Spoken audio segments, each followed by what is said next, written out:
nagsimula ang sakit ko noong January 2009.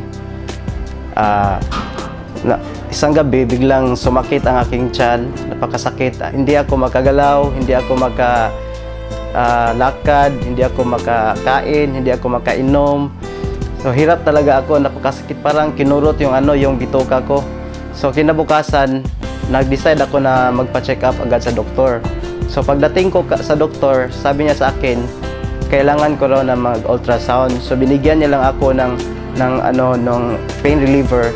Kaso lalong sumakit, lalong sumakit yung tiyan ko. So kinabukasan, nagpa-ultrasound ako kaagad.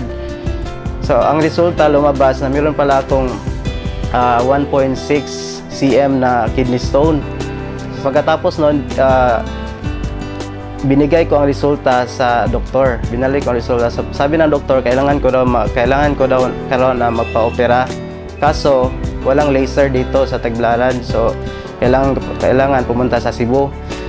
Wala ako sa kondisyon, so napakahirap, napakasakit talaga. So naalala ko yung kapatid ko na meron siyang ini-endorse na produkto. So tinawagan ko siya. Pagkatapos noon, dumating siya, nakita kami. So binigay niya sa akin yung C24/7. So sabi niya sa akin, subukan mo lang yan dahil makakatulong yan sa'yo. So sabi niya sa akin, inumin ko raw 6 capsules per day. Ininom ko lang yun. Kinabukasan, naramdaman ko na medyo guminhawa yung pakiramdam ko.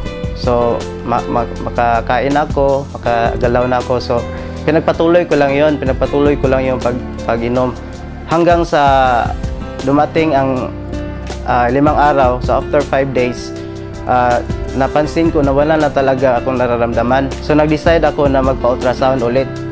So pagkalabas ng resulta, nagulat na lang ako, na-shock na lang ako na nawala na pala yung kidney stone. So sabi sa akin ng doktor, anong ginawa mo? Sinabi ko sa kanya na C24/7 lang to. Pagkatapos umuwi na ako sa amin, napakasaya ko. Na-save ko yung pera ko para opera. So hindi na ako na-operahan. Tapos bumuti yung kondisyon ko. Napakalakas ko, bumalik yung lakas ko, napakasigla ko. So nawala lahat. So laking pasalamat ko unang-una sa AIM Global, dahil kung walang AIM Global, walang C24/7. At sa aking kapatid rin, dahil kung wala siya, hindi ako gagaling, hindi ko masubukan yung produkto.